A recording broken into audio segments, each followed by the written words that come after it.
A las muy buenas, bienvenidos una vez más al Toro por los Cuernos. Y en este programa vamos a comentar lo que ha dado de sí la segunda semana de San Isidro.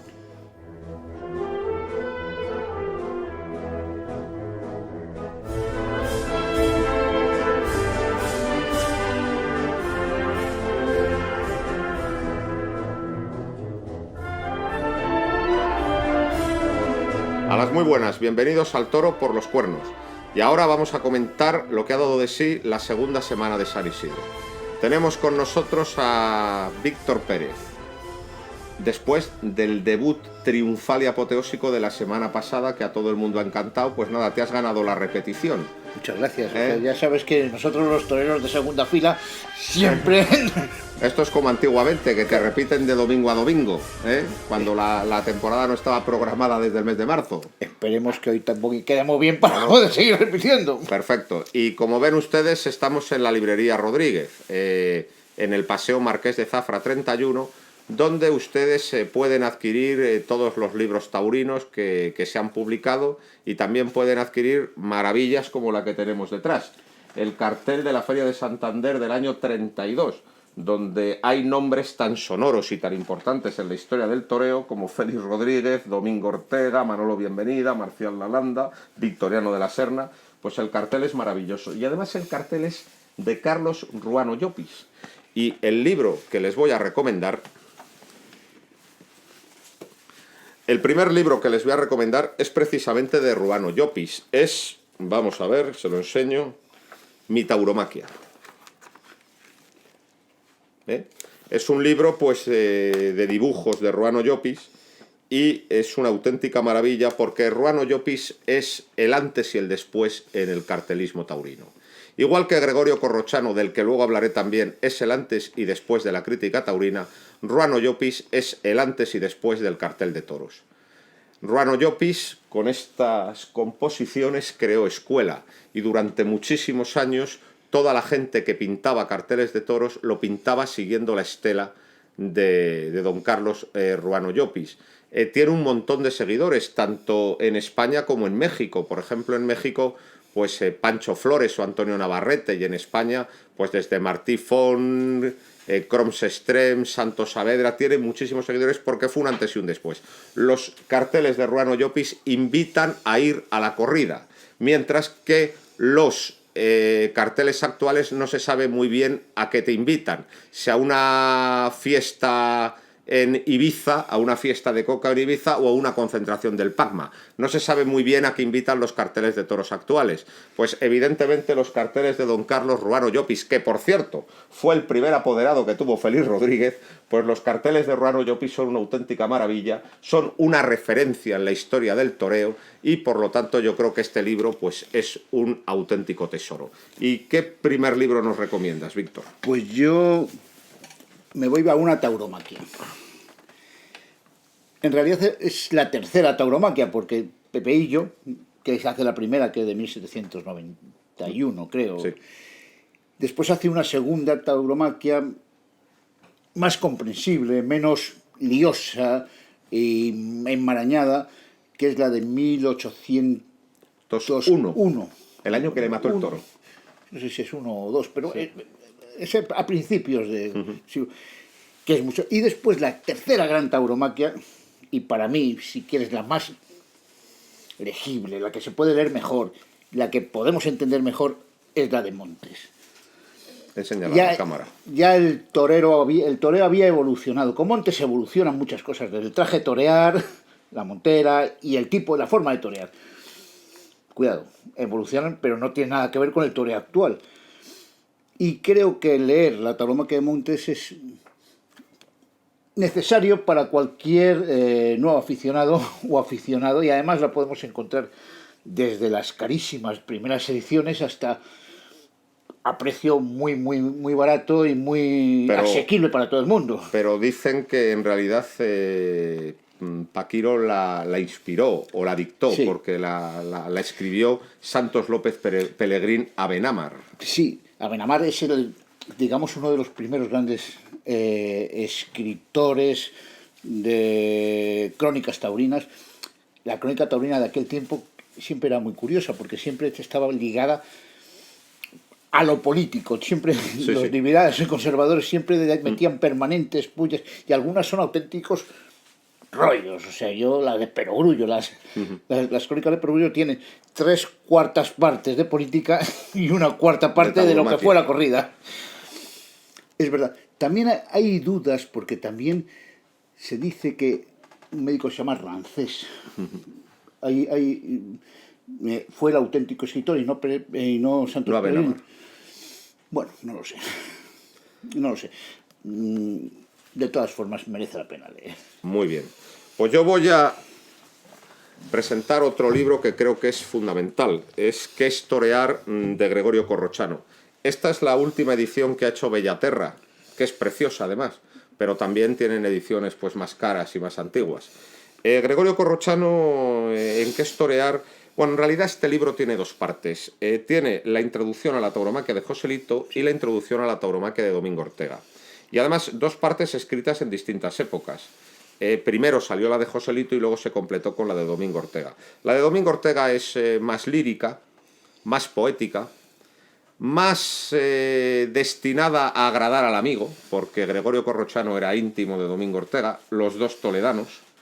Pero yo creo que la parte verdaderamente imprescindible para todos los aficionados es la introducción a la tauromaquia de Joselito, la primera parte. Hasta tal punto me parece imprescindible que a mí, cuando se me acerca un aficionado joven que quiere leer de toros y me dice qué es lo que le aconsejo que lea, lo que siempre le aconsejo que lea en primer lugar es la introducción a la tauromaquia de Joselito de Corrochano.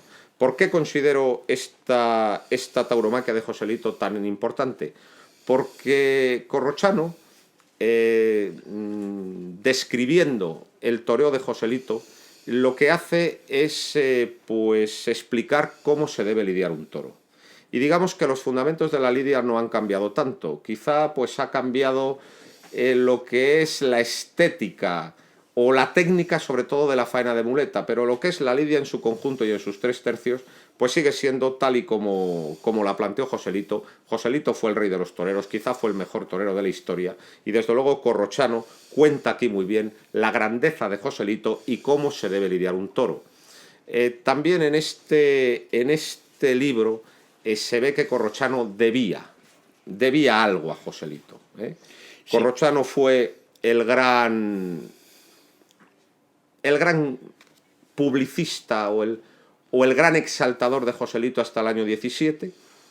En el año 18 la relación se enturbia con motivo de la Monumental de Sevilla, porque Corrochano escribía en ABC y ABC tenía unos enormes intereses con los maestrantes, entonces los directores de ABC obligan a Corrochano a meterse con Joselito.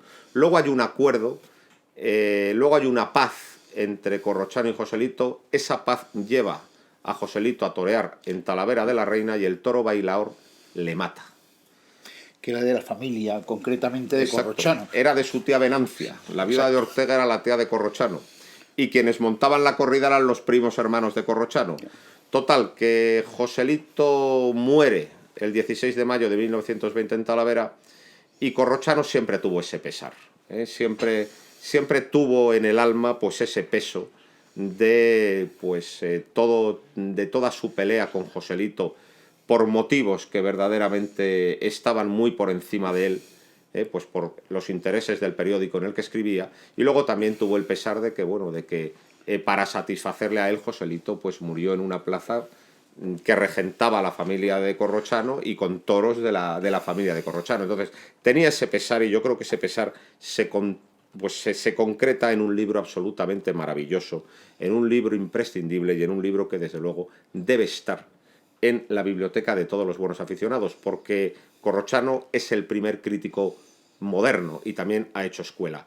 Este libro es imprescindible. ¿Y cuál es el otro libro que nos ofreces? Pues un libro absolutamente de bibliófilo. Yo creo que no hay un bibliófilo taurino que diga que es un gran bibliófilo si no tiene esta pequeña joya que se llama El Doctrinal Taurómaco de H. H es un tipo muy peculiar, o sea, ha sido, yo creo que ha tocado todos los palos del toreo. Fue ganadero. Sí, fue ganadero, pero antes que ganadero fue garrochista, fue caballero en plaza. Muy malo, por cierto. Sí, pero fue caballero en Sí, plaza. Sí, de hecho, creo que participó en 2 corridas. Sí, sí, creo que fue ganadero, que después fue la ganadería que fue luego de Donato Palomino, anteriormente fue de H. Fue un gran aficionado, fue el inventor del pañuelo verde. Sí, señor. Que eso no se acaba de saber. Después, en los años 80, hubo un tal Manolo Santos que por unas circunstancias de la vida se lesionó en una pañuelo y dedicó a llevar serruchos, el pañuelo verde, y eso fue copiado por todo el mundo. Pero el primero que sacó un pañuelo verde en la Plaza de Madrid se llamaba Antonio Fernández Heredia. H se sentaba en la delantera, en la meseta de Toriles de la antigua Plaza de Toros de Madrid, iba a los toros con una maleta. Y de la maleta sacaba un montón de objetos en función de cómo iba la corrida. Que había que se estaba lidiando un manso, sacaba un cencerro. Que se estaba lidiando un toro muy chico, sacaba un pañuelo donde estaba representado un chivo. Que la cosa era muy aburrida, sacaba otro pañuelo donde había unas zetas de estar dormido, ¿no? Y bueno, y siempre iba... Y era sobre todo un aficionado muy exigente y absolutamente insatisfecho, ¿no? Siempre insatisfecho. Pero es que además después fue escritor en varios periódicos de la capital, o sea, sí. Después hizo esta pequeña joya.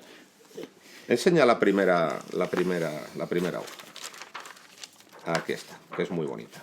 La primera hoja es preciosa, el tauromado. Doctrinal tauro. Doctrinal, taurómaco de H. Es magnífica. Después también fue el primer asesor taurino de la Plaza de Toros de Madrid. Sí, fue el primero. Fue el primer asesor taurino de la Plaza de Toros de Madrid. Después,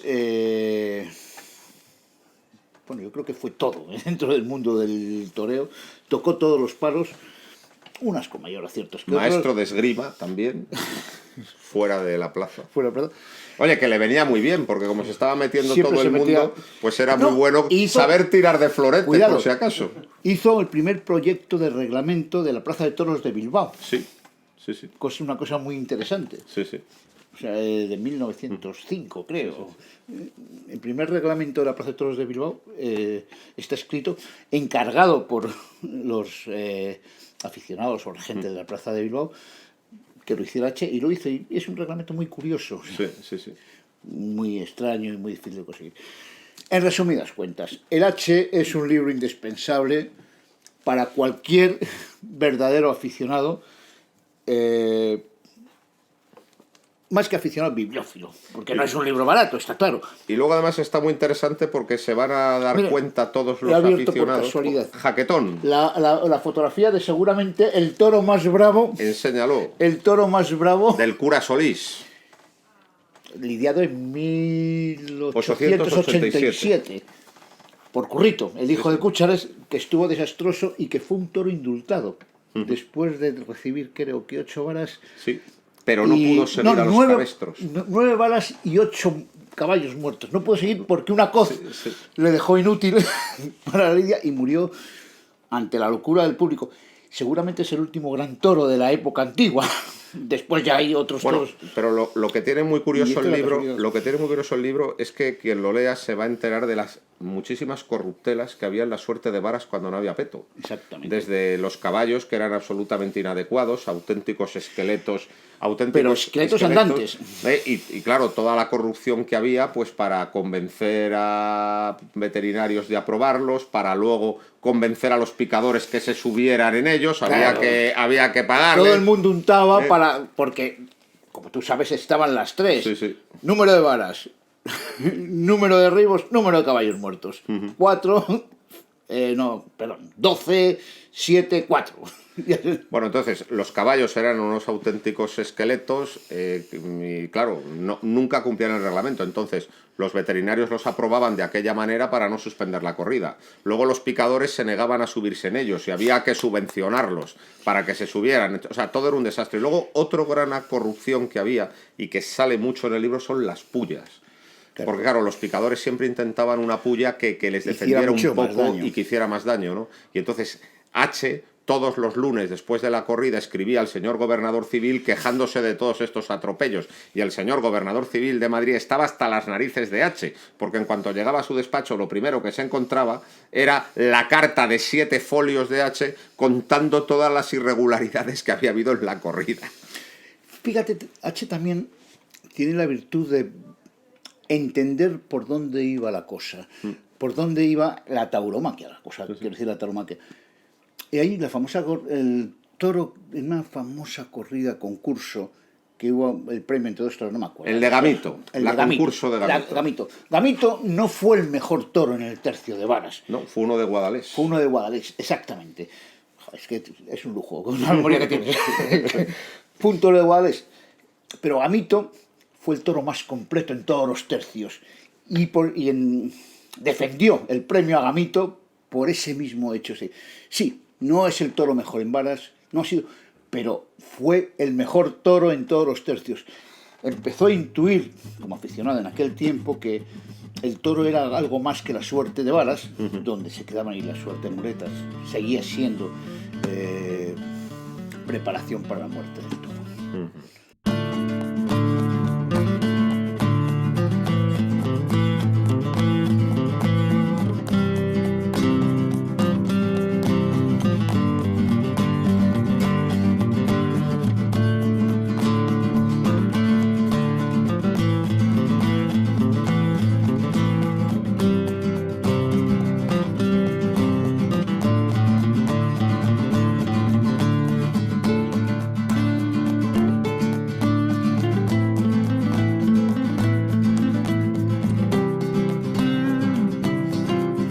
Muy bien, pues si te parece vamos ya a empezar a contar San Isidro, y lo vamos a hacer como lo hicimos la semana pasada. Es decir, vamos a empezar por lo más reciente y nos vamos a ir remontando en el tiempo.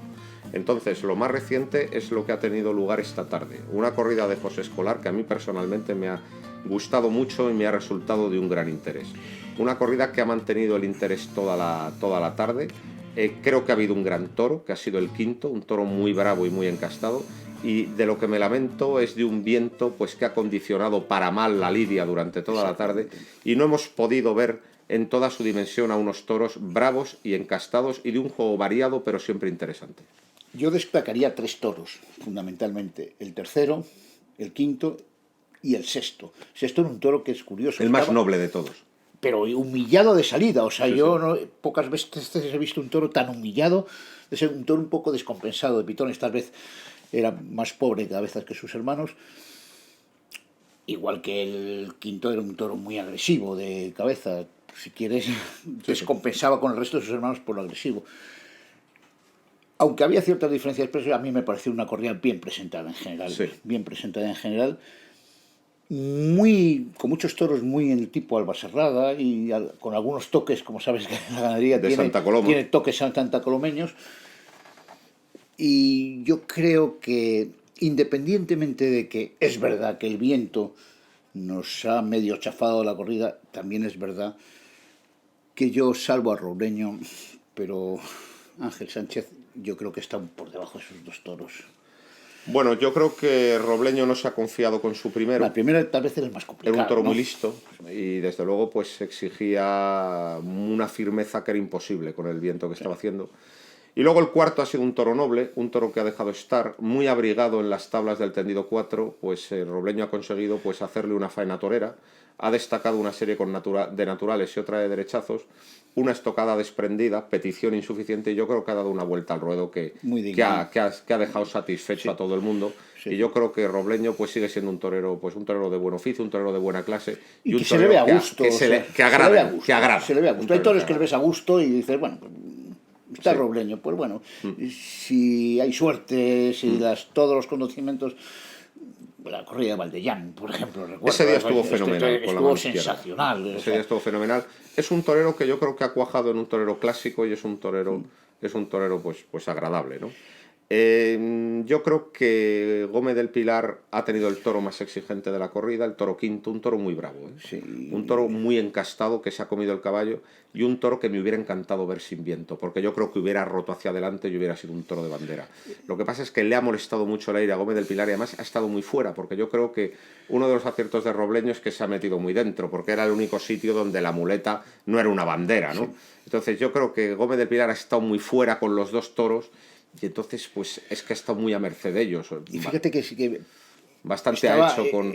estaba voluntarioso, sí, con sí, ganas de triunfar con... y sale a dar sí, sí. dos largas cambiadas en sus dos toros, aunque todas sus faenas se fueron desinflando. Él creía que ese segundo toro iba a romper como muchos toros de Victorino. Pero es que para que rompan el aire no te... El aire, claro, no puedes alargar como claro. los muletazos, no puedes tornar al principio en línea y después intentar que ese tipo de toros luego si rompen, y que no todos rompen, cuando rompen son esos típicos toros de Victorino, por el morro por el suelo, de Victorino, de Albaserrada. Yo creo que en otras circunstancias se hubieran roto. Podía haber roto alguno. Y no ha podido romper por las circunstancias que está. Y luego con respecto a Ángel Sánchez, yo creo que igual que el gran toro ha sido el quinto, el toro completo, el toro bravo, el toro encastado, el lote más fácil se lo ha llevado Ángel Sánchez. Un primero bueno. Sí.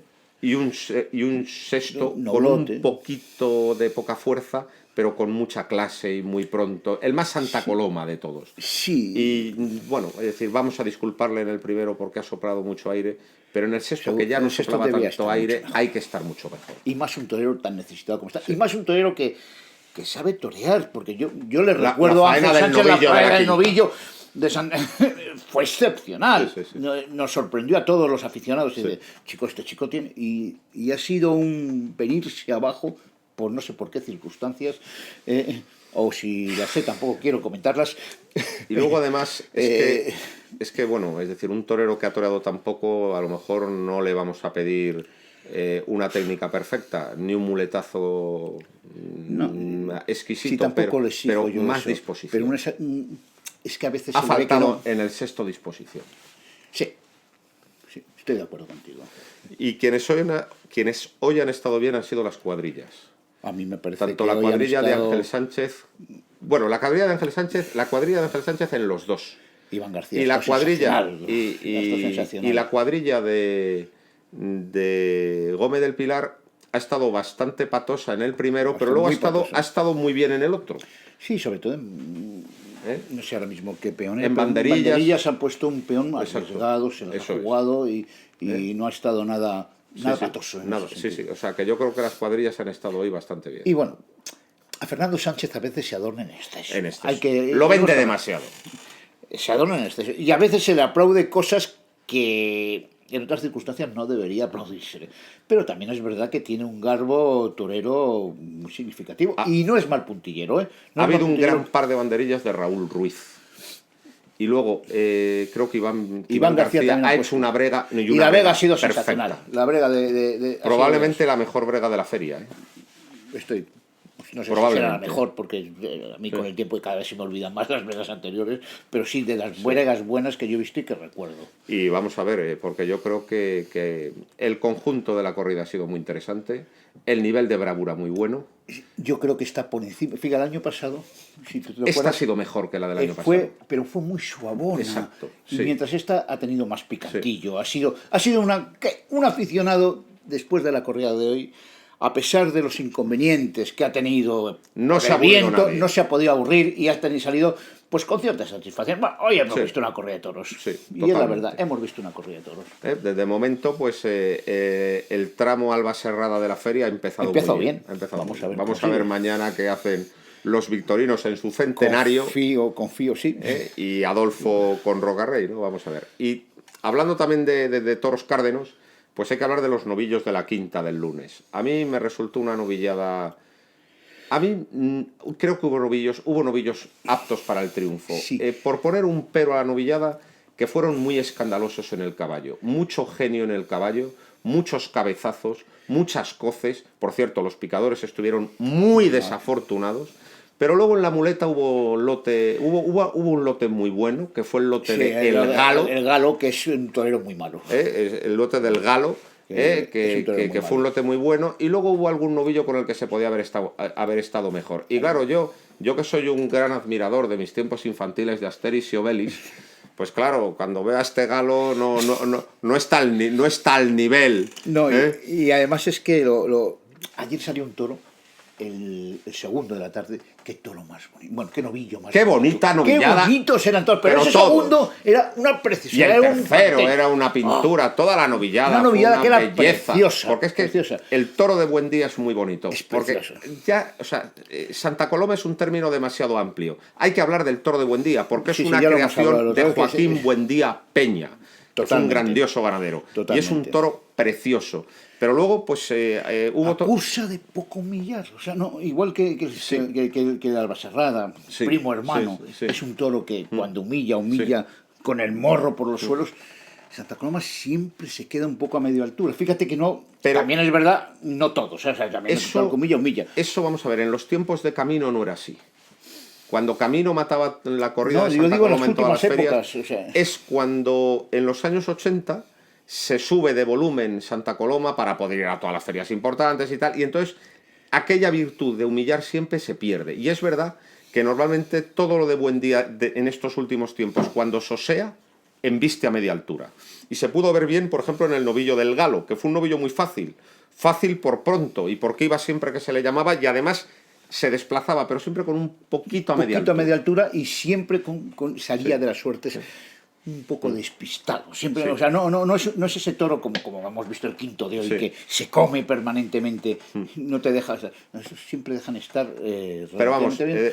El lote con ese defecto que existió fue un lote para estar mucho mejor. Muy bien. Y el Galo no, yo creo que vamos a correr un tupido velo, porque yo creo que no merece la pena tampoco dar más caña. No hay que dar cera a los novilleros, pero desde luego estuvo muy por debajo de... Ángel Jiménez tampoco me entusiasmó nada. Con el lote más soso. Y con el lote que apuntó más el defecto de no humillar. Sí.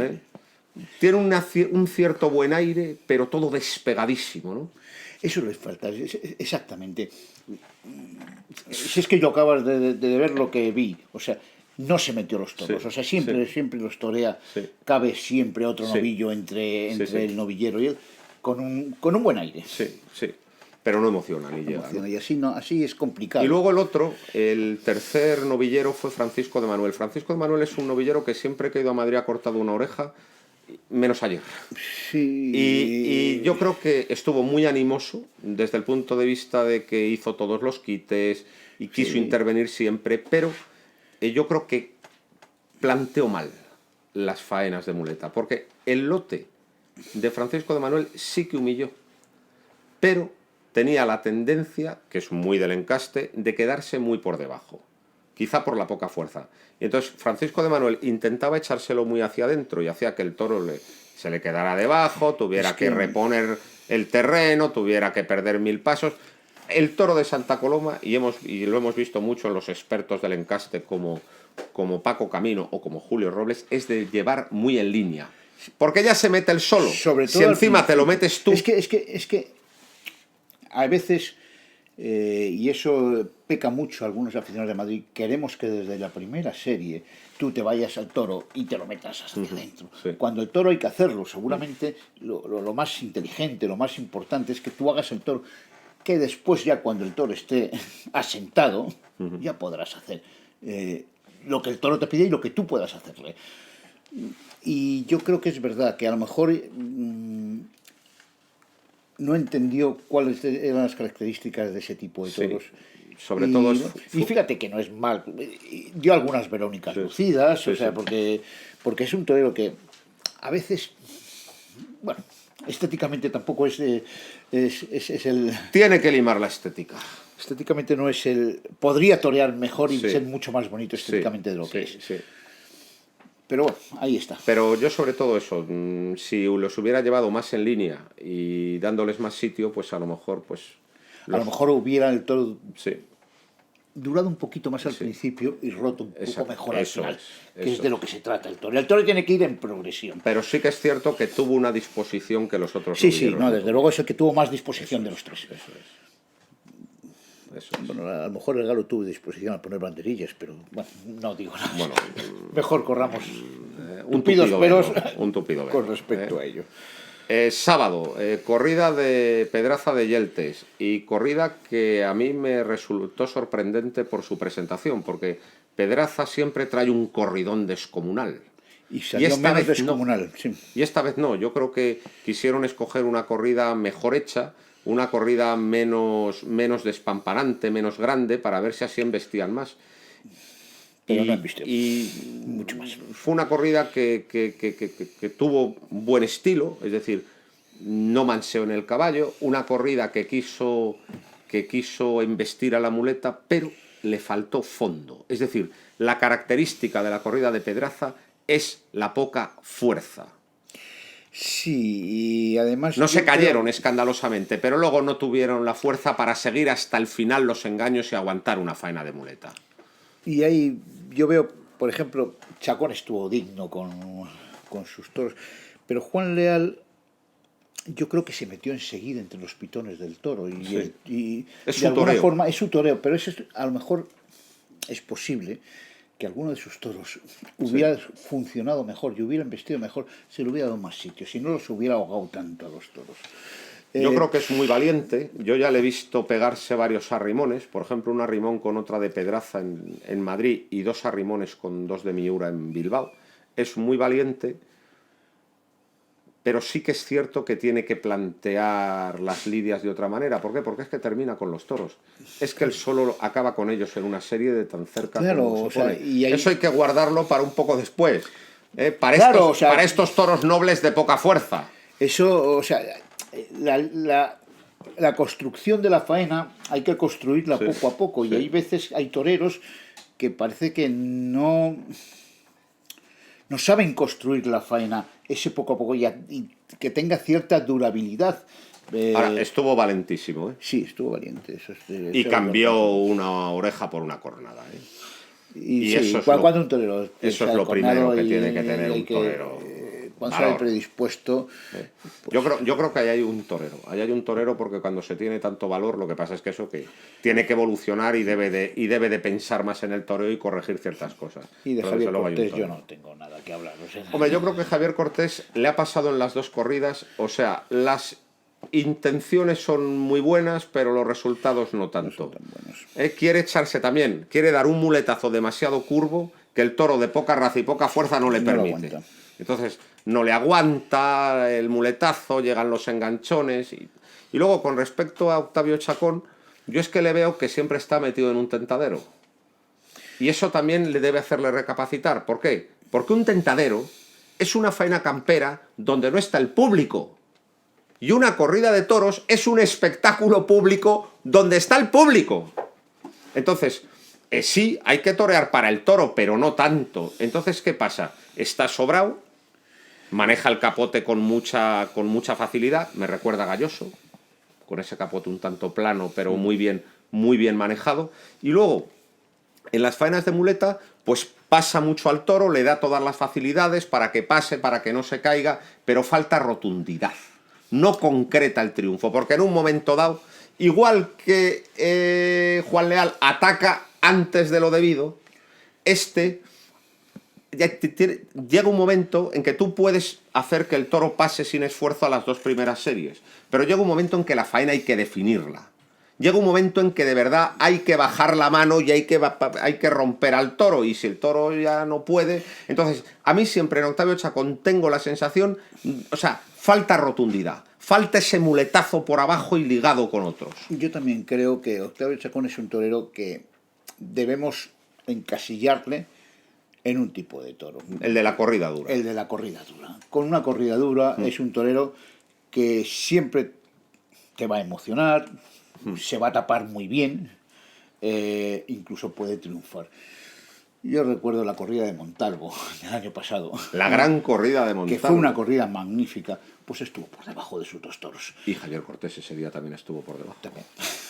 Pero estuvo por debajo de los toros. Sin embargo, cuando sale un toro como el de Fuenteimbro del año pasado, que yo no he visto un toro con más fiereza en muchos años, pues estuvo por Sí. encima, o estuvo ahí. Sí, yo creo estuvo que, ahí. yo O creo, sea, yo creo que va que a es un ser... torero muy encasillado Sí. en un tipo de toreo. Sí, yo creo que va a ser uno de los grandes, va a ser uno de los imprescindibles de la corrida De la dura corrida en los duro. próximos años. Y cuando hay una corrida dura y sale un toro Sí. duro, el aficionado disfruta porque Sí. te enseña muy bien el toro. Sí. Pero cuando sale un toro con mucha calidad, todavía, a lo Sí. mejor me equivoco y espero Sí. que así sea, no me ha demostrado Sí. que es un torero solvente con esos toros, solvente de cortarle las orejas Sí, sí. a cualquier tipo de toro.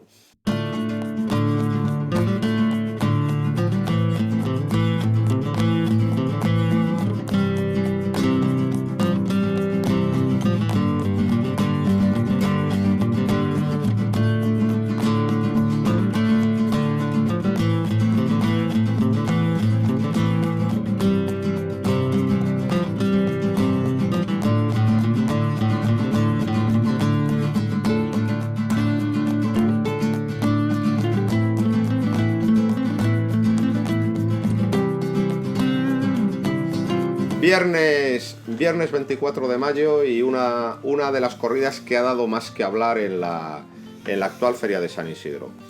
Y ha dado que hablar por muchas cosas. Primero por el triunfo de David de Miranda, luego por un gran Juan Pedro, y luego por una decisión del presidente muy polémica y muy sorprendente, pero que yo secundo y defiendo. Y yo. Vamos a ver. Vamos, defiendo... vamos a ver. Vamos a ver. Ese artículo que dice que el toro cuando se lesiona dentro del ruedo no podrá ser devuelto, ese artículo está puesto para defender a la Unión de Empresarios, que fueron quienes forzaron que ese artículo fuera introducido ya en el primer reglamento, en el del año 17, y que luego de modo mimético se ha ido repitiendo en los siguientes reglamentos. Es decir, ese artículo en realidad es hermano de otro que ya no existe, que era el del número de caballos. Cuando se picaba sin peto, la empresa se comprometía a que hubiera 5 caballos por toro. Nada más. ¿Por qué? Porque más caballos era un gasto. Lo que pasa es que cuando había una gran carnicería de caballos, por la presión del público no tenían más remedio que traer caballos de la calle, de los simones y de los coches de punto que estaban por la calle. Pero claro, la Unión de Empresarios, ¿qué quería? Pues que hubiera el menor número de caballos para limitar ese gasto y que hubiera el menor número de sobreros. Y ese artículo ha ido saltando de reglamento en reglamento cuando es un artículo que defiende al empresario, porque en realidad cuando el toro se estropea y no se devuelve, se está quitando un toro al público que paga. Y el reglamento siempre debe defender al público que paga. Y por lo tanto es una buena decisión devolver a un toro que se parte la mano. Y además otra cosa, hay que tener en cuenta que el reglamento en su versión actual es un reglamento muy presidencialista. Y por lo tanto hay otro artículo del reglamento, que ahora no recuerdo cuál es, que faculta al presidente a tomar decisiones extraordinarias para garantizar el orden público. Este es el caso. Por lo tanto a mí me parece muy bien. Así, al público no se le quita un toro, y desde luego el orden público quedó garantizado. Es extraña la protesta de determinados sectores en ese sentido, porque al fin y al cabo está el duro. Ya, es que ahí vamos. O sea, pero es extraño porque encima que tienes un toro que sí ha utilizado en la lidia, es verdad, pero tienes la posibilidad de ver a otro toro, a una figura del toreo, que vaya a lidiar el toro de una forma íntegra. O sea, yo no entiendo la protesta. Pero también es verdad que fíjate que utilizamos esto, ¿cuántas veces hemos visto que una vara ha dejado medio inútil a un toro? Muchísimas. E inmediatamente ahí siempre se protesta porque el toro se cae. Totalmente. O sea, lo utilizamos según y cómo. Y cómo. Porque, o cuántas veces hemos visto que unos malos capotazos han destrozado y han descoyuntado todo. Y ahí se cambia. Tampoco hay protestas por cambiar. ¿Cuál es la diferencia? Que fue después en el último tercio. Y luego, ahí el reglamento no dice nada. Y luego que estaba el Juli y sus muchos enemigos que hay en la Plaza de Madrid. Esa es la historia. Estaba el Juli y sus muchos enemigos que había en la Plaza de Madrid estaban encantados con que al toro se le hubiera partido la mano y que ya el Juli no tuviera posibilidad de triunfar esa tarde. Entonces, claro, cuando devolvieron el toro, pues el Juli de repente recuperaba una oportunidad de triunfo. Eso es lo que les enfadó. Me parece una cosa absolutamente mezquina. Yo creo que esa es la verdad del tema. No, la protesta no fue por no cumplir el reglamento, sino porque estaba el Juli y tenía esa segunda posibilidad Totalmente. de un toro para triunfar. Que después es verdad que no tuvo toros, no tuvo toros, porque ninguno de los dos sirvieron absolutamente para nada. Y él estuvo dignamente con ellos y nada más. Y luego, peor de lo que debía estar con espada, pero bueno, eso es hay una frase de Paco Ojeda que a mí me gusta mucho, que dijo una vez que el reglamento está para los que no saben de toros. Me parece perfecto. Es decir, evidentemente tiene que haber una norma rectora del espectáculo, pero el reglamento no es la Biblia y no está revelado por el mismísimo Dios. Cualquiera que haya estudiado la historia de los reglamentos pues se da cuenta que es una cosa que ha ido cambiando pues con el paso de los tiempos y también con los cambios que la tauromaquia ha ido experimentando. Es decir, está bien que haya una norma, está bien que se aplique la norma, pero a mí ese aficionado reglamentarista ultranza pues me parece un auténtico estúpido, porque antes que el reglamento está el sentido común. Y otra cosa, además, por ejemplo, cuando el empeño ese de las rayas, ¿no? Cuando un picador pasa la raya, la que montan, y tú preguntas, ¿usted por qué está montando este pollo? Porque Dios, el picador ha pisado la raya, y ni Dios sabe contestar. No, y la realidad es que ¿quién inventó la primera raya? Eso. La presión de los picadores porque les obligaban a salir al centro del ruedo. Y cuanto más salieras, más posibilidades había de que el toro te tirara. O sea, la primera radio es un invento de los picadores en Zaragoza, concretamente creo que en 1910. Por eso, 17. O 17. Y fue exactamente porque se negaron a salir a picar al centro del ruedo como les exigía el público cuando un toro... Y antiguamente cuando un picador echaba el caballo hacia adelante, la gente aplaudía. Hombre, ¿Por qué? Porque sabían que el riesgo era mayor. Cuanto más fuera te salieras, había más posibilidades de que el toro te derribe. Todavía hoy, ¿eh? ¿Por qué? Porque hay toros... En los toros actuales, con los caballos actuales y los petos actuales, muchos derribos no hay. ¿Por qué? Porque cuando pegan el topetazo, las tablas paran el golpe. En los medios ese topetazo es derribo. No, ahora mismo. El mayor mérito en el toreo antiguo era que un picador fuera a buscar al toro. Eso es. A donde fuera. Sí, sí. Si es necesario al centro del ruedo, al centro del ruedo. Ese es el mayor mérito en el toreo antiguo. Bueno, es absurdo. Es absurdo totalmente. Entonces eso, es decir, se reclaman unas ortodoxias y unas purezas, y el reclamante de esas ortodoxias y esas purezas en realidad no sabe de lo que está hablando. Y solo es para presumir delante de su cuñada Maripili de que es muy aficionado y muy entendido. Sí, ¿sabes? pero luego cuando... Una anécdota, ¿tú te acuerdas de Juan? De Juan Antonio Gómez Gómez. ¿Cómo no? Hay una anécdota cumbre. Él tiene las mayores anécdotas cumbre. Y además porque... que por cierto, Juanito el Castizo. Como tuvo lugar en el Batán y seguimos añorando el Batán. A ver si... Que era una maravilla. Estando en el Batán hace muchos años, viendo una corrida de Pablo Romeros, que estaban en su corral, muy cárdenos, claros, muy bonitos y tal. Total, que había allí un entendido, y le dice allí a su suegra, ya Maripili, les dice: ese toro es jabonero. Y Juan dijo: hombre, no, ese toro es cárdeno. Cuando los toros son grises se llama cárdeno. Y dijo: es jabonero porque a mí me sale de los cojones. Es el absurdo. Es el absurdo, por esa presunción de ir de entendido cuando no se es.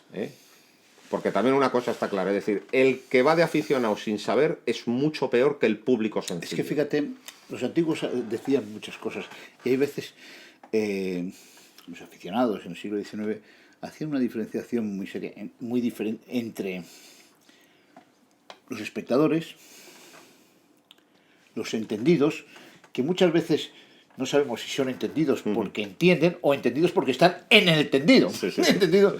Y había una tercera que decían los inteligentes. Exacto. Los inteligentes, ¿entiendes? Inteligentes taurinos, ¿no? Sí. Bueno.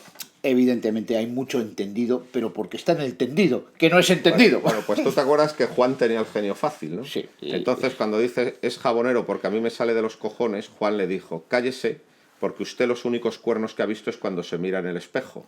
Y ya se armó la que se armó, y menos mal que estuve yo allí a separar al personal. Era muy típico de Juanito. Muy típico, ¿sabes? Bueno, Total. Como que le hablabas mal de Antonio Ordóñez. Claro, pero claro, la risotada fue increíble, pero es eso, es decir, pues eso, la ignorancia absoluta, elevada, tal. Entonces eso, yo creo que el toro estuvo bien devuelto, y nada más.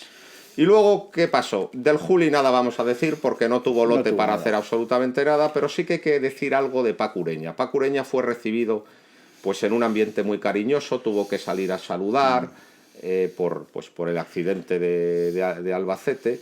Y claro, eso condiciona un poco la crítica, porque claro, si te pones crítico parece que eres una mala persona, pero yo creo que hay que saber deslindar lo que es la faceta humana del torero de la faceta profesional. Y si un torero va a una plaza de primera es porque teóricamente está capacitado para afrontar esa corrida, y por lo tanto hay que criticarle o hay que exigirle como a todos los demás. Entonces, a mí Paco Ureña, ¿qué me pareció? Pues me pareció que tuvo un lote fácil.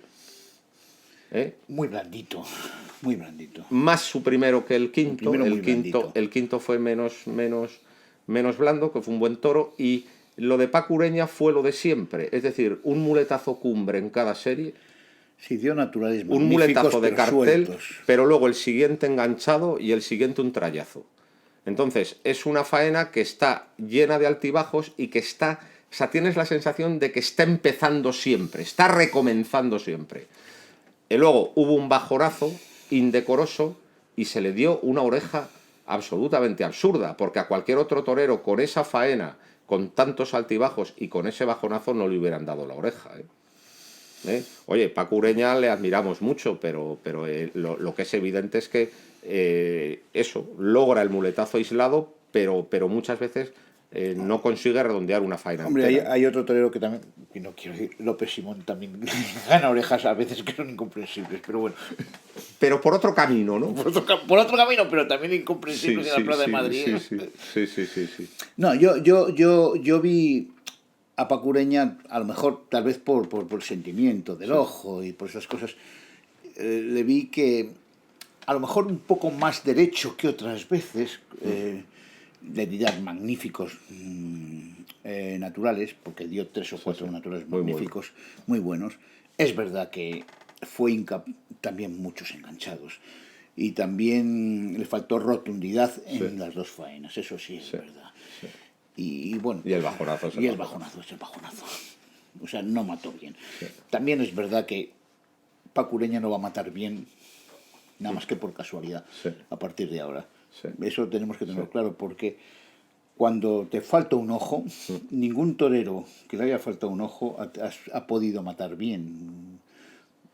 Padilla era certero, ¿no? Bueno, Lucio Sandín es un torero tal, Luis de Paulova, si tú te recuerdas, son toreros, han sido pinchauvas, unos mejores toreros, otros, pero a todos les faltaba un ojo, y eso... Yo creo que el irte arriba va a ser complicado en su devenir. Y luego la corrida de Juan Pedro pues empezó muy mal, con 2 toros muy flojos, pero acabó muy bien. Hombre, para mí es uno de los toros de la feria. Eso es, porque el toro sexto yo creo que pueden salir toros más bravos, no lo discuto, pero un toro tan bueno para el torero yo creo que no va a volver a salir.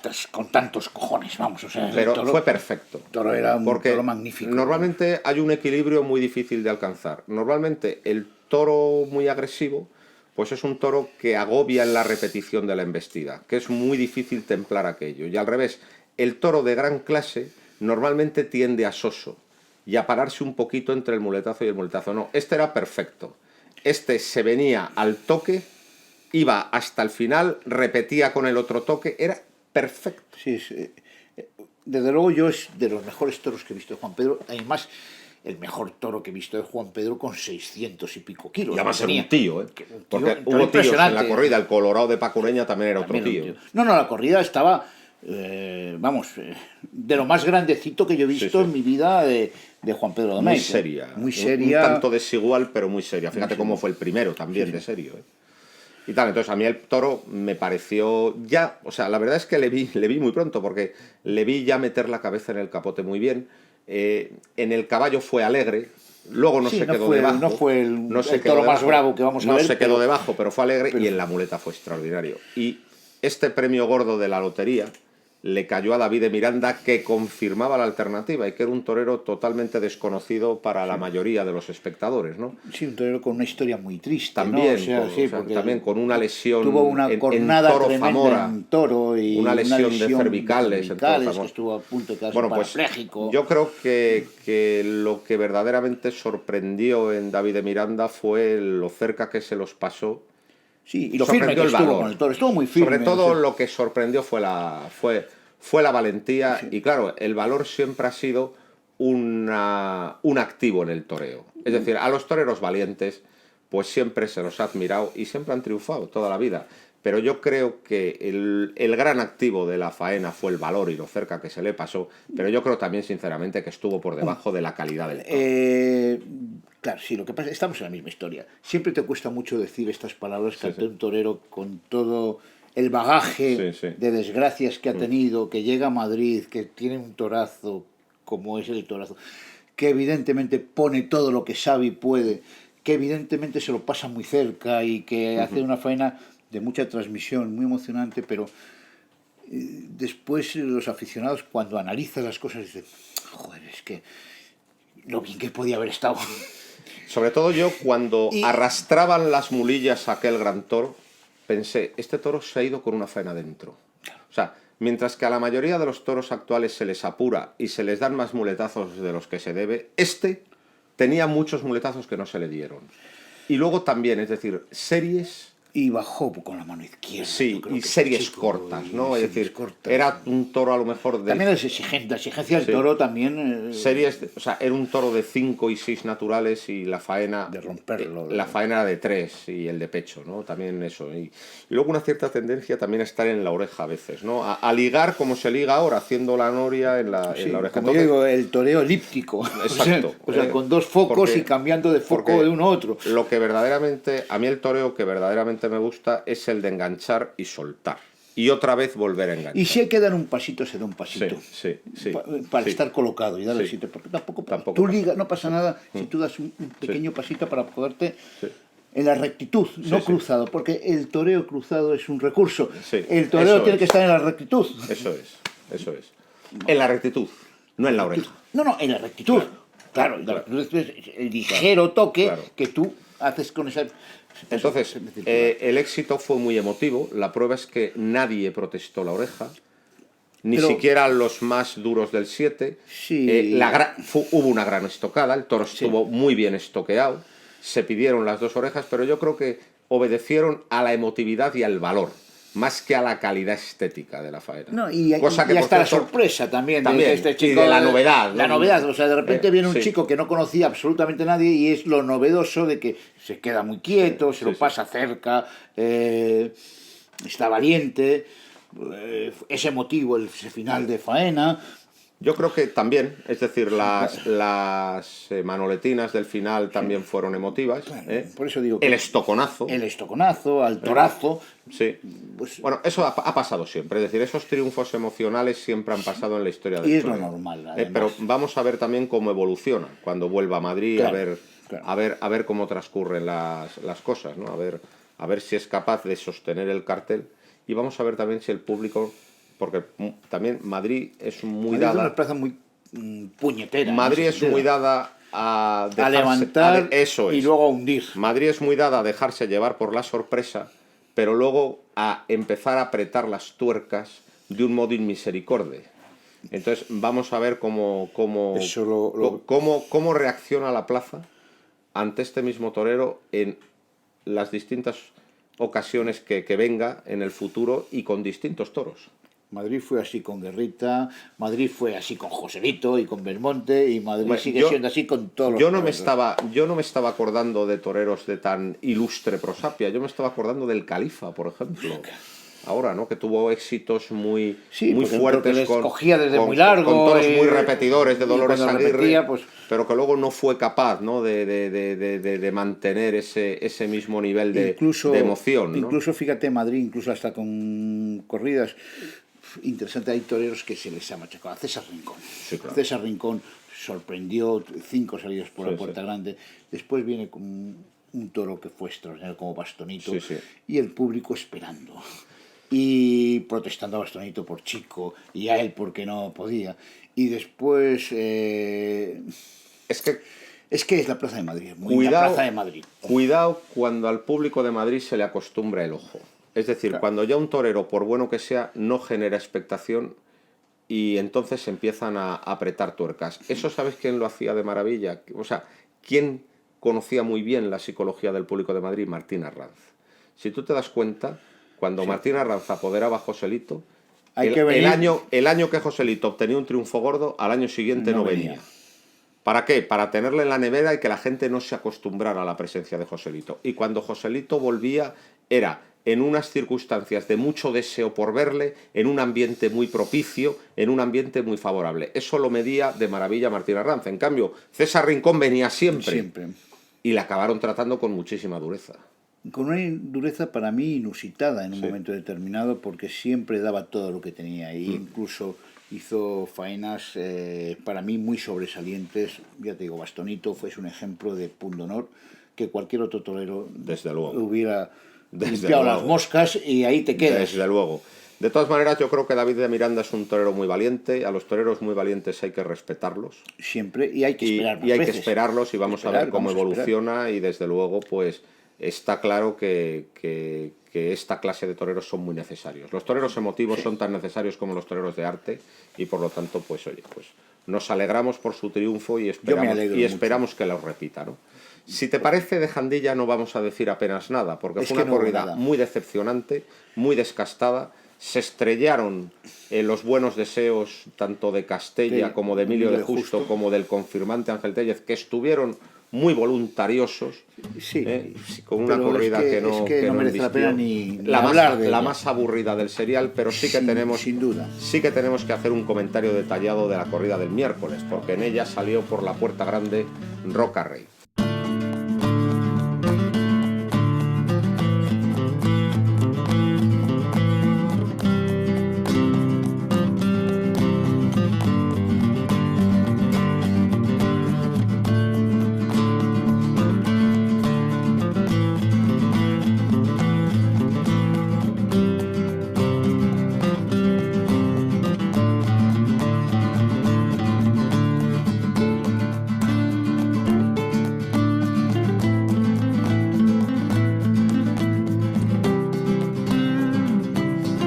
Roca Rey yo creo que tiene una virtud que era muy característica de las grandes figuras del toreo, pero que es una virtud muy difícil de tener, que es el golpe cantado. Es decir, Roca Rey triunfa el día que hay que triunfar. Y no triunfito de una orejita tibia, no. Triunfo de 2 orejas por la puerta grande. Esa capacidad de pegar el golpe encima de la mesa el día que hay que hacerlo. Por ejemplo, Camino era muy del golpe cantado. Se dice siempre de Camino que era muy mal matador a los toros, que estaba mal. Exacto. Y era un gran estoqueador cuando había que estoquear. Eso es. Todo lo contrario que nuestro amigo el Cid. Exacto. El golpe cantado de Camino siempre se ha comentado mucho, pues Roca Rey tiene un golpe cantado extraordinario, ¿no? Y yo creo que estuvo cumbre con el toro sexto. Un toro al que no picó. Sí, fueron dos pillacitos. Dos picotados, porque sabía que el toro se le podía parar, porque era un toro muy alegre, con gran clase, pero con la bravura justa. No le picó. Y luego yo creo que una característica de la faena de Roca Rey que la hace distinta a otras faenas de Roca Rey es que Roca Rey se amontonaba. Roca Rey pegaba un arrimón enorme y dejaba al toro seco. No, ya está empezando a administrar las faenas. Sí. La faena estuvo perfectamente calculada, perfectamente medida, con los muletazos justos en cada serie, con los paseos para que el toro tomara aire. Y luego volvió a resplandecer un toreo extraordinario que nadie canta, digo, de los entendidos, porque yo lo que veo en Roca Rey es una muleta muy por delante, muy mandona, o sea, a veces va media muleta por el suelo de lo que baja la mano, un trazo larguísimo, ligado, como no te puedes ni imaginar, una ligazón perfecta, y luego el pase de pechos antológico, rematado de cabeza a rabo, estuvo extraordinario. A lo mejor y además mató extraordinario, 2 orejazas, vamos. Porque hay muchos entendidos y pocos inteligentes. Eso es. Pero fíjate, la faena tuvo la característica de ir a menos a más. Hay que recordar que el anterior toro se rajó de una forma estrepitosa cuando creíamos que El tenía sobrero ciertas del conde de posibilidades, Mayalde. tenía ciertas posibilidades. Tú fíjate que los primeros pases él nunca forzó al toro. Siempre con mucha firmeza y siempre con un gran temple, porque no le tocó ni una vez en toda la final meta, se los desplazó, si quieres, larguito, para que el toro se acostumbrara a embestir. Y fue a partir de la tercera serie, donde hace un cambio de manos majestuoso, que el toro se le entrega totalmente por el pitón izquierdo. Ahí le da 2 series con la mano izquierda sensacionales. Sensacionales, de una largura tremenda y de un rematado atrás tremendo, de un bajando la mano hasta el infinito. Después le pone los adornos de esas bernardinas cambiadas, que son emocionantes. A mí no es lo que más me entusiasma, pero bueno, pues cortó la faena en el momento justo, cuando el toro ya se le ha habido y pegó un estoconazo yendo en corto y por derecho, como pocas estocadas he visto yo. Es implacable. En cortito. Pues uno de los defectos de las estocadas actuales es que se perfilan muy lejos. Lejísimos. Entonces, cuando quieren llegar a la jurisdicción del toro, ya les está esperando con la cara arriba. No, Roca Rey mata como siempre se ha matado, muy cortito. Es decir, ¿por qué? Para que en un paso estar en el morrillo del toro y meter la espada. No, es un matador implacable. Solo por cómo mata tendría que estar mucho más valorado, y sobre todo por el trazo que tiene. Y luego lo midió perfecto, porque la faena, o de una cosa que quiero resaltar, es que al principio, cuando dejó asentarse al toro, sin apretarle, el toro embestía muy fuerte, porque estaba sin picar. Claro. Y el tío le aguantó. Y luego cortó la faena en el momento justo, cuando el toro se le había ido a las tablas. Estuvo cumbre. Pero sí que tiene que pensar en una cosa. Les ha perdido el respeto a los toros. El primero, el sobrero de Conde de Mayalde, le cogió porque les pierde el respeto. Es decir, recién salido el toro, se pone a torear por gaoneras y le pegó una cornada de 7 centímetros, que por cierto, la gran faena del sexto es con una cornada de 7 centímetros en el glúteo. Es decir, tiene que pensar que ese tipo de abusos no se pueden hacer porque, es decir, está tan seguro que les pierde el respeto. ¡Qué tío! ¡Qué valor! A mí me parece que es uno de esos toreros que si le respetan las cornadas va a mandar en el va a toreo. mandar indiscutiblemente en el mundo. Habrá otros toreros que nos gusten más. Después habrá toreros que nos hagan sentir el toreo de otra forma, tipo Paco Aguado. No sé, hay otros tipos de toreo pero este es el que va a mandar en la fiesta. Totalmente. Los del valor a mandar y los del arte a acompañar. Porque ya lo dijo Guerra. Este tío tiene reúne las 3 condiciones. Reúne la estética que la tiene, reúne la técnica que la tiene, reúne la ética del valor que la tiene. Además, un valor reúne natural. todas esas condiciones para ser figura máxima del toreo. Además, un valor natural. No sufre delante de los toros. No sufre. Yo creo que no tiene que hacer un enorme esfuerzo como hacen otros. Yo por lo menos no le vi ningún tipo de esfuerzo en la corrida y bueno, tiene muchos detractores habituales. Y gracias a Dios. Eso define a los toreros que han mandado en el toreo, están cargados de detractores. Claro. Define a un torero de época. Cuando un tío no tiene detractores, es que no es un torero de época. Podrá torear muy bien, podrá ser muy artista, pero no es un torero de época. El torero de época tiene detractores, entre otras cosas porque es el pararrayos donde van a caer todos los rayos de la envidia. La envidia, un sentimiento no confesado, pero que desde luego el torero triunfador soporta. Sí, pero además en este mundo que vivimos de antitaurinismo, cuando un torero rebasa la frontera de los aficionados y de repente alguien, como a mí me ocurre con mi hija y con las amigas de mi hija, oye, esto es Roca Rey, a ver si podemos ir a ver a Roca Rey después de los exámenes. Te quiero decir que ha rebasado ese mundo cerrado del aficionado para gente que escucha de un torero que es muy bueno y que es valiente y que no, sin ningún... Pero eso es importantísimo. Y eso en esta época es lo más importante. Entonces, bienvenido sea el amigo Roca Rey. Este tío es capaz de salir las 3 veces por la puerta grande. Es capaz. Fíjate que en el anterior programa decíamos, este tío va a salir por lo menos una vez por la puerta grande. Ahora digo, es posible que salga las 3 veces por la puerta grande. Es capaz. Tiene capacidad para hacérselo a toda clase de toros Y Vamos además, a ver cómo sale Luis Adolfo. Normalmente con la espada no se le escapa ninguno. No, bueno, Y mandar y viene a mandar. viene a mandar. Este chico viene a mandar y vamos a ver qué pasa Sí. con Luis Adolfo. Sí. Que, bueno, Bueno, es muy interesante. es muy interesante, es interesantísimo. Sí, sí. Además ha sido una gran suerte que en el sorteo Ahora, están diciendo por ahí, dicen, ya verás el ridículo que va a hacer con los Adolfo. Le quiero ver con los Adolfo, que no se confunda nadie. Se va a montar encima de los Adolfo. Mira, y si el Adolfo sale como a veces salen suavezones, tontones dirán, preparado para el enemigo. Si salen, o sea, el enemigo, Sí, sí. el enemigo no siempre descansa. no va a descansar nunca, siempre le va a atacar, da igual cómo esté y da igual cómo salgan los toros. Si es por una cosa, es por una cosa, si es por la otra, por la otra. Bueno, eso ya lo sabemos. Pero va a estar por encima de todo. Yo confío en que sí. Luego la corrida tuvo otro gran toro, que fue el segundo, el toro colorado, que por cierto era muy bonito. Y cayó en las manos de López Simón, y López Simón nos obsequió con su faena mecánica y robótica de siempre. Sobre todo creo que estuvo especialmente desacertado con la mano izquierda, donde el toro embistió de categoría y desde luego fue incapaz de ligarle los muletazos y perdió muchos pasos. Y luego con la mano derecha pues fue lo suyo de siempre, metido en la oreja y encadenando los muletazos como en una noria. Y una orejita, ¿no? Sí, una desgraciada oreja, porque para mí es la peor cortada de todas las que hay. Sí. O sea, la peor para mí. Sí.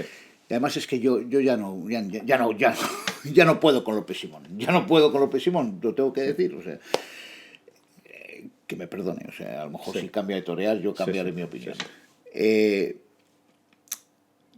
Es que no se puede torear y tener tanta suerte en el toreo como tiene este chico, que siempre el mejor toro le toca a él. Sí. Siempre, o sea. Sí, pero tú fíjate que ha salido 5 veces por la puerta grande porque se ha arrimado, porque llovía, porque no sé qué. Siempre Pero de oreja y oreja. Pero nunca por cuajar un toro. De oreja y oreja. Nunca por cuajar un toro.